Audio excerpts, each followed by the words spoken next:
We know him best for this. Show me the money. Show me the money!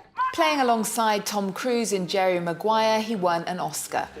Often shining in supporting roles like here in Boyz N the Hood and Selma.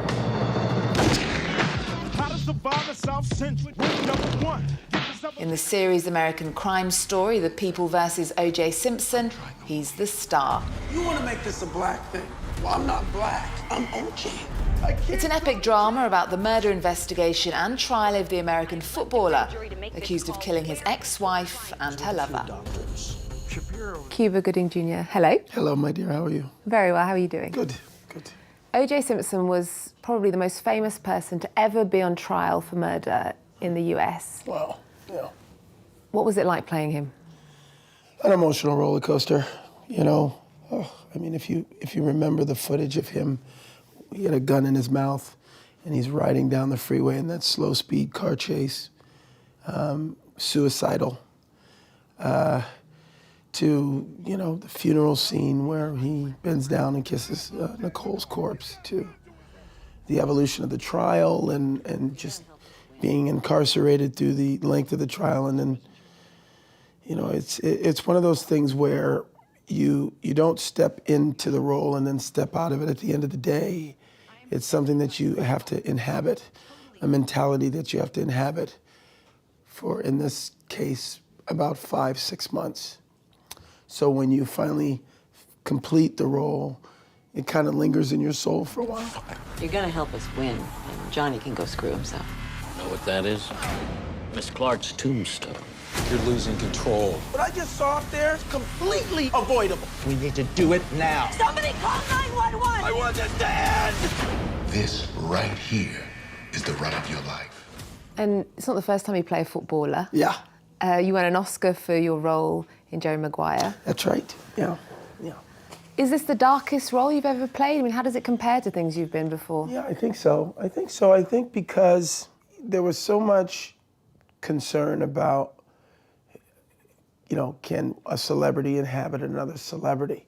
So Ryan Murphy, the brilliant showrunner that he is, and I came to an agreement that as long as we found some emotional truth to the portrayal, then the audience would follow along with the aesthetic look. Because, you know, being a celebrity myself, everybody knows who Cuba Gooding Jr. is. It's just one of those things where, you know, everybody remembers something about the trial. Everybody has their opinions about his innocence or his guilt. Did you have an opinion in your own head while you were playing him? Well, what we did is we came to an agreement that I would, you know, again, focus on the emotional requirements, you know, take after take. Like some takes, Ryan would say to me, play this like he did it. Now do this next take like he's frustrated because his son did it. And then he would, in the editing room, kind of piece together my performance. So I tried to do my research in terms of looking at documentaries that, you know, said that he was innocent. And if I got too much into that, I would look at something else that would, you know, focus on the DNA evidence of the blood and just kind of kept myself on a middle path. And honestly, after, you know, living with this guy for 5 months, I went back and forth. I really did went back and forth. And at the end of it, I probably lean more one way than the other now, but I like to keep it to myself because I don't want people to focus on my performance and say, oh, this is him playing him guilty, you know, or playing him innocent. And in terms of the Jerry Maguire role, Rod Tidwell, when I did the research for that, it was kind of my introduction to this arrogant flamboyance of these, you know, these marquee football players, you know, to do this violent game that they play. They have to be, you know, they have to have extreme confidence in their physicality and their mentality. And it's almost like a brainwash thing. So it's fun when it's fun, like in that character. But when you have a man fighting for his life or fighting to hold on to a reality as he knows it, this aggression can, you know, it can be a dark thing. Can you do the line for me from Jerry Maguire? Show me the money. Help me, Rod. Help me help you. Help me help you. You are hanging on by a very thin thread. And I dig that about Let's go back, though, now to the OJ Simpson series. It highlights the racial divide in America 20 years ago. Riots were predicted if he'd been found guilty. In a way, it's not really about whether he was innocent or not, or what the result of the court case was, because we all know that that period of time in America is on trial as well, isn't it? Absolutely, and that's what, again, makes Ryan Murphy such a brilliant showrunner, is that he knew that because this is a show focused on a trial, that people were going to come in and think that he was just going to make his opinions on the case. But it was more about him dissecting that time in America. And if you think about it, 1990, 91, we had Boyz N the Hood, which talked about police brutality. Then 92, I think it was, the Rodney King beatings and the acquittal of those officers. And then the riots that followed. And then eventually in 94, 95, we had the OJ case. So the racial hotbed of frustration and anger in Los Angeles was at its heightened point. And that's what we do. We explore, specifically, if you think about the Chris Darden character, here's a black lawyer who's brought on the prosecution's team because of the color of his skin, primarily. So not only did he have to deal with the issues of inadequacy in terms of the workplace, but he had to deal with the issues of race, strain, and frustration that was put upon him from his own community, from his own family, you know. So I think a lot of these issues people can really identify with still today. I think that's what has fueled the popularity of The People vs. OJ in the States. I don't know what you guys are cheering for. Once OJ made his money, he split and never came back. He became white. Well, he got the cops chasing him. He's black now.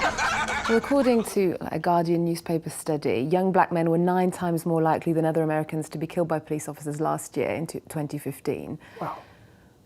What's going on in America? Why do you think that's the case? You know, you look at the judicial system, and you look at our prisons, and they're filled.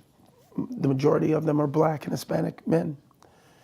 It seems like the system's set up to incarcerate these men, and then the violence that they're exposed to inside, the death rates are very high. And I think it's programs like ours that reflect the ills of society in a specific time in history, 1994, 95, and you know, recognize that we are still making these same mistakes today. And you know, the first issue in solving a problem is giving the problem a name, identifying a problem. And you know, there's evidence here that, you know, not just with this series, but last summer we had Straight Outta Compton, that movie. You know, they were surprised that it did so well at the box office, but I think people are striving to get answers. There's a lot of frustration and tension. But there's even controversy in Hollywood, like with the Oscars. That's right. Not having enough black actors being represented. Yeah.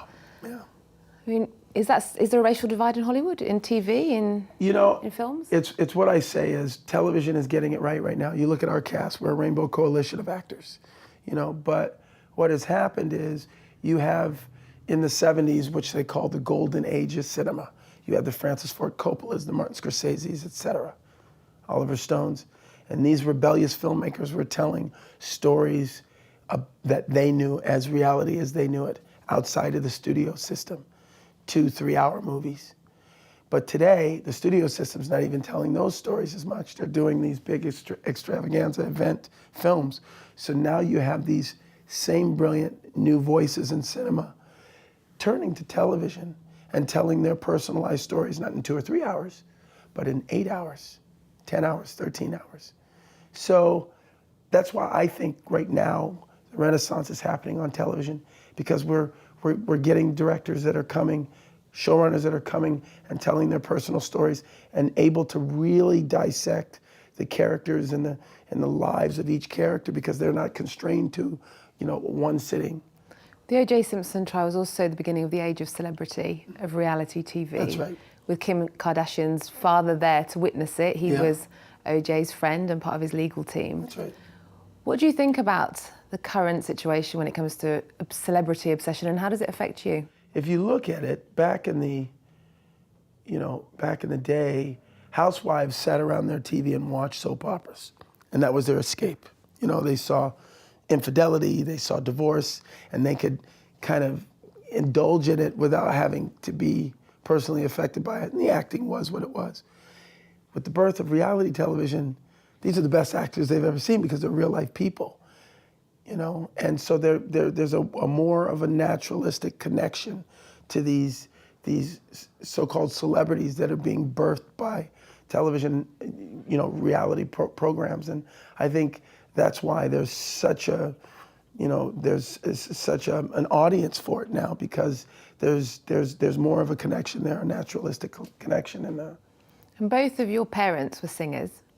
I read, I don't know whether this is true, but your first sort of foray in entertainment was as a break dancer with Lionel Richie at the Summer Olympics in LA. 84 Olympics, that's right. So you've obviously got these secret musical dancing talents. I mean, can we expect anything from you in the future, like a musical or dancing, or is that for your personal life? Yeah, why not? Yeah, you never know. And we all have our series addictions. What's yours? Oh, I have several. There's a show called The Nick. Steven Soderbergh is just brilliant. Fargo, the second season, is just a brilliant bit of television. Peaky Blinders is a great show. I just heard they're doing their third season, so I'm very excited about that. I'm sure there's stuff that I'm forgetting, but yeah, I have a few shows that I kind of binge watch. And what's your sort of next step in TV series? Oh, you'll see. Cuba, lovely to meet you. You too, my dear. Thank you. He's my friend. I don't turn my back on people. You're turning your back on Nicole. Who the hell signs a suicide note with a happy face?